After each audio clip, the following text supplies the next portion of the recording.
तो दोनों मेहमान हमारे साथ बने हुए हैं, उनका परिचय एक बार फिर से आपसे करवा दूं मैं। हमारे साथ retired major general Brajesh Kumar ji जुड़े हैं डिफेंस एक्सपर्ट के तौर पर। हमारे साथ रिटायर्ड कमांडर भूषण दीवान जी जुड़े हैं डिफेंस एक्सपर्ट के तौर पर। ब्रजेश जी, जिस तरीके से यहाँ पर इंडियन नेवी के टारगेट पर कराची था, ऐसे में कितना बड़ा संदेश ये पाकिस्तान के लिए है? वो पाकिस्तान, वो आतंकिस्तान जो लगातार गीदड़ भभकियां दे रहा था, लेकिन उसके बावजूद भी कुछ कर नहीं पाया। दावे उसने भी तमाम किए कि हमारे भी एयर डिफेंस सिस्टम तैनात हैं, लेकिन किस तरीके से उसके चाइनीज ये एयर डिफेंस सिस्टम तैनात थे वो हम सभी ने देखा। भारत के जो सेना के एक एक टारगेट थे वो निशाने पर जाकर लगे, लेकिन पाकिस्तान का एक भी टारगेट जो है वो नहीं हो पाया सफल, जिसे भारतीय सेना ने बार बार नाकाम किया। अभिषेक जी, ये नेवी जो है साइलेंट और बहुत ही पोटेंट फोर्स है। बिल्कुल। और ये जहां पाकिस्तान और हमारी जो ज्योग्राफी को देखें तो इतनी पावरफुल नेवी, दोनों सी डोमिनेशन का काम और सी डिनायल का काम बहुत बखूबी से कर सकते, और ज्यादा इंपॉर्टेंट है कि ये मल्टी डायमेंशनल है, हवाई जहाज से भी, सरफेस पे भी और सबमरीन से। तो इरादा था पाकिस्तान के ऊपर एक दबाव डाल, मनोबल उनका नीचा कर। और इस दफा सर्विसेज के तीनों अंगों ने बहुत जॉइंटनेस दिखाई है और इतना मैशिनेशन, इतनी प्रिसिशन दिखाई है कि इसका इसका असर पाकिस्तान पे 2.5 दिन के अंदर मिल गया। एक तो जरूर जब एयरफोर्स के फाइटर्स, बॉम्बर्स ने प्रिसिशन बॉम्बिंग की उनके स्ट्रेटेजिक टारगेट पे,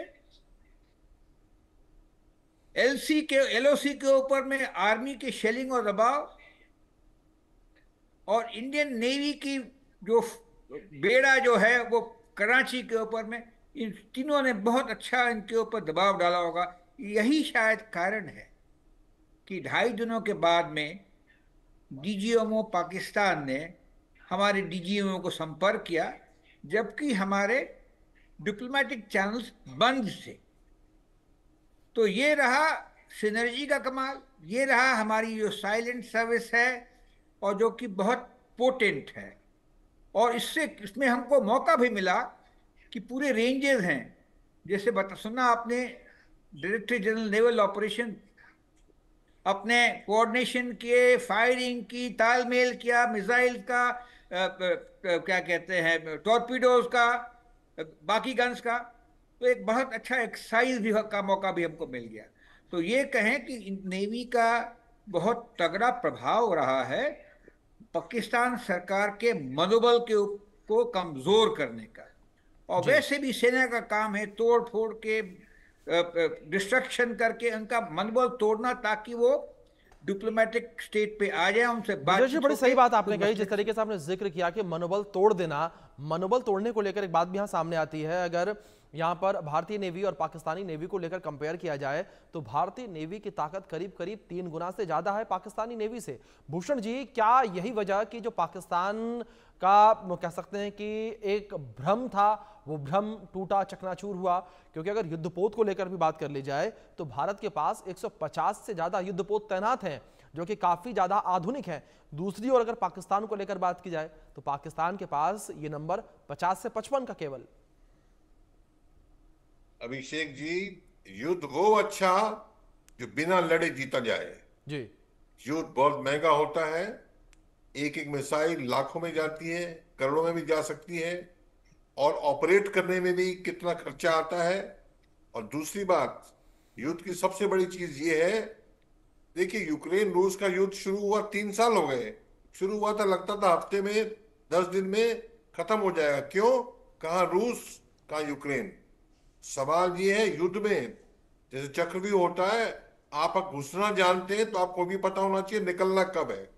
निकलेंगे नहीं तो एंडलेस आपका जो है वॉर चलता जाएगा, डिस्ट्रक्शन दोनों तरफ बढ़ती जाएगी, और प्लेयर चाइना, अमेरिका, इधर उधर रूस, सब उसमें जुड़ते जाएंगे और वो रायता फैलता जाएगा। तो सबसे बड़ी आप स्ट्रेटजी देखो कि तीनों सेना की सिनर्जी, 71 के युद्ध में मैं लड़ा हूं। कराची के ऊपर हमारी मिसाइल बोट्स ने अटैक किया था। 7 दिन तक कराची, उनके ऑयल डंप जलते रहे थे। कराची जो है वो इस्लामाबाद या रावलपिंडी नहीं है, वो पाकिस्तान का फाइनेंशियल कैपिटल है। अगर वो तबाह हो जाता तो पाकिस्तान पूरी तरह तबाह हो जाता। सवाल क्या है, ये प्लानिंग क्यों? कई लोग पूछते हैं एक दूसरे चैनल पे, अरे 22 अप्रैल के बाद आपने इतने दिन क्यों लगा दिए रिस्पॉन्स देने में? देखिए, प्लानिंग करनी पड़ती। ये नहीं किसी ने मुझे, ऐसे 1 to 1 नहीं है, किसी ने मुझे गाली दी, मैंने थप्पड़ मार दिया, उसने आंख में चोट की, सिर पे मार दिया। पूरा एस्केलेशन मैट्रिक्स वर्कआउट करना पड़ता है, ताकि किस टाइम आपने निकलना है, कहां तक जाना है, आपके कंट्रोल में आपकी पूरी वॉर मशीन होनी चाहिए। ये बहुत जरूरी है। जी। और डर भी बना रहे, ताकि आगे दोबारा करें। तो ऑपरेशन सिंदूर स्टॉप नहीं किया गया है, सस्पेंड किया गया है। तो यो प्रेशर पूरा रहेगा। और आप देखें कितना खर्चा आएगा पाकिस्तान को युद्ध का अस्त्र लेने में। वो कंगाल होता जा रहा है, इसी से टूटेगा। जी। और बलूचिस उनके पीछे पड़ गए हैं, जी। पीओजे के उनके अगेंस्ट है, तालिबान अगेंस्ट है। तो तरीका है कि घुट घुट के मरे, हलाल हो। ये हलाल का स्टेज 1 है। ऑपरेशन सिंदूर खत्म नहीं हुआ है, अभी खर्चा हमको भी है, पर जो लड़ाई करने के बाद खर्चा है वो बहुत ज्यादा है। जी। तो ये जो खर्चा है डिटरेंस, बिल्कुल बिल्कुल भूषण ने बिल्कुल ठीक कहा आपने कि लड़ाई करने का जो खर्चा है वो काफी ज्यादा है। लेकिन इस बीच ब्रजेश जी, गौर करने की बात यहाँ पर यह भी है, अगर विमान वाहक पोत को लेकर बात की जाए, पाकिस्तान के पास एक भी विमान वाहक पोत नहीं है। तो वहीं दूसरी ओर भारत के पास 2 विमान वाहक पोत, जिसमें एक INS विक्रमादित्य जो कि रूस से लिया गया था, और दूसरी ओर INS विक्रांत जो कि स्वदेशी युद्ध वाहक पोत है। देखिए, ये हमारे पास जो सामग्री होती है, जो आयुध होता है, हमारे सिक्योरिटी कंसर्न्स को देख के होता है। हमारे सिक्योरिटी कंसर्न में पाकिस्तान एक हिस्सा है, लेकिन एक छोटा सा हिस्सा है। हमारी जो नेवी है वो ब्लू वाटर नेवी की तरफ चल रही। उसका डोमिनेशन हम चाहते हैं या करते भी हैं। ये पीस टाइम में क्या कहते हैं, horns of Africa to Malacca strait हम करते आए हैं। लेकिन हमारी चाहत है कि इसको एक प्रॉपर ब्लू वाटर नेवी बनाएं। तो ये अरेबियन सी है जो पाकिस्तान के साथ हमारा वास्ता रखता है, बे ऑफ बंगाल है, इंडियन नेशन है, इंडियन ओशन है। तो हमारी जो सिक्योरिटी कंसर्न्स हैं, या जो हमारे जो स्फीयर ऑफ इन्फ्लुएंस हैं, जो हम चीज़ करना चाहते हैं अपने साइज के मुताबिक से, अपने सोच के मुताबिक से, और अपनी स्ट्रेटेजिक तरीके के हिसाब से, उसके हिसाब से अपने देना पड़ेगा हमारी जो है नेवी की। और आपने सुना होगा, पिछले ही महीने की बात है, आगरलेगा एक जगह है मॉरिशस के पास, वहां भी हमने एक पोर्ट लिया है, वहां भी एयरफील्ड बनाया है। वो हमारे तट से कितनी दूर है? कई हजार किलोमीटर दूर है। तो जब हम बड़े देश हैं, तो अगर हम अपने आप को पाकिस्तान से तुलना करते हैं, जो कि हम पिछले 70 साल से करते आए हैं, तो छोटे बन जाते हैं। बिल्कुल।